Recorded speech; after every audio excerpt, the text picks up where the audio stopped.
Welcome to VVB9 news channel. AP budget పై మాజీ మంత్రి బొత్స సత్యనారాయణ స్పందించారు. బడ్జెట్ ఆత్మస్తుతి పరనిందలా ఉందన్నారు. బడ్జెట్ ప్రసంగం సీఎం చంద్రబాబు లోకేష్ ను పొగడటంతోనే సరిపోయిందని ఎద్దేవా చేశారు. సూపర్ 6 హామీలను ప్రభుత్వం విస్మరించిందని, మహిళలు, విద్యార్థులు, రైతుల కోసం చేసిన కేటాయింపులు అరకొరగా ఉన్నాయని తెలిపారు. అమ్మకు వందనంకు కేటాయింపులు సక్రమంగా లేవని, రైతు భరోసాకు 12,000 కేటాయింపు ఉండాలి, నిరుద్యోగ భృతిని విస్మరించారని తెలిపారు. చివరిగా మహిళలకు ఉచిత బస్సు ప్రయాణం ఊసే లేదని బొత్స సత్యనారాయణ ఎద్దేవా చేశారు. శాసనసభ శాసనమండలిలో వార్షిక బడ్జెట్ని ప్రవేశపెట్టారు. ఫుల్ ప్రెసిడెంట్ బడ్జెట్ని 25-26 సంవత్సరానికి సంబంధించి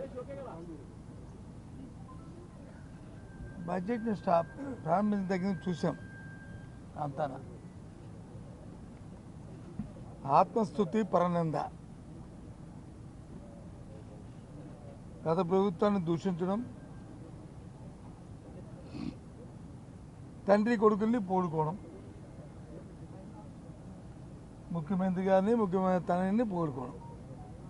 నేను ఎప్పుడు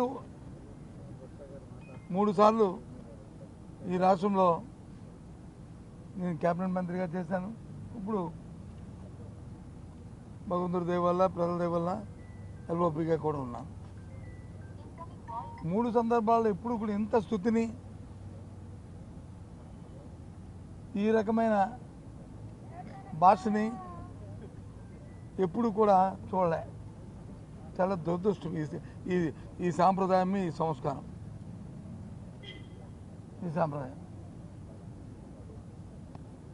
ఎందుకు మరి అన్నిసార్లు ప్రమోట్ చేసుకోవాల్సిన అవసరాలు, ఆ పేర్లు చెప్పుకోవాల్సిన అవసరాలు వస్తున్నాయేమో మాకు. సరే, అది ప్రభుత్వం వాళ్ళకి ఇచ్చిన అవకాశాన్ని ఆ విధంగా వాళ్ళు దుర్వినియోగం చేస్తున్నారు, సద్వినియోగం చేసుకుంటున్నారు అనేది రాష్ట్ర ప్రధానికే ఆలోచించమని కోరుతున్నాను. ముందుగా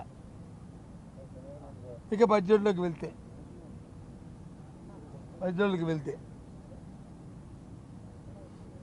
ఏదైతే ఈ ప్రభుత్వం రావడానికి ఆ రోజు వారు ఇచ్చిన వాగ్దానాలు ఏవైతున్నాయో, కూటమి నేతలు సూపర్ 6 కానీ, సామాన్య ప్రధాని కానీ, రైతులకు కానీ, వాటికి సంబంధించిన అంశాలని ఏదో అరకొరగా 1-2 తప్ప ఏ ఒక్కటి కూడా లేదు.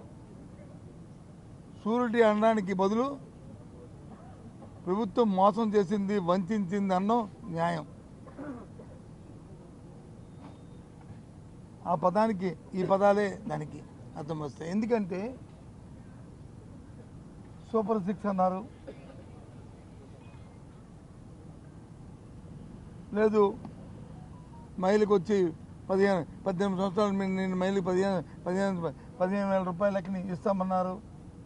లేదు 50 సంవత్సరాలు నేను మహిళకి వచ్చి వాళ్ళకి వృత్తి ఇస్తానన్నారు. లేదు విద్యార్థులకు వచ్చి నిరుద్యోగ వృత్తి ఇస్తాన్నారు. రైతుకు వచ్చి 20,000 రూపాయలు రైతుకి భరోసా ఇస్తాన్నారు. కేంద్రం ఇచ్చిన దాంతో కలుపుకొని, కేంద్రం ఇచ్చిన దాంతో కలుపుకోకుండా మరి దాని తగ్గ కేటాయింపులు చూస్తే అరకొరగా రైతుకి ఇచ్చిన రైతు భరోసాకు కానీ, లేదు తల్లికి వందనం కానీ,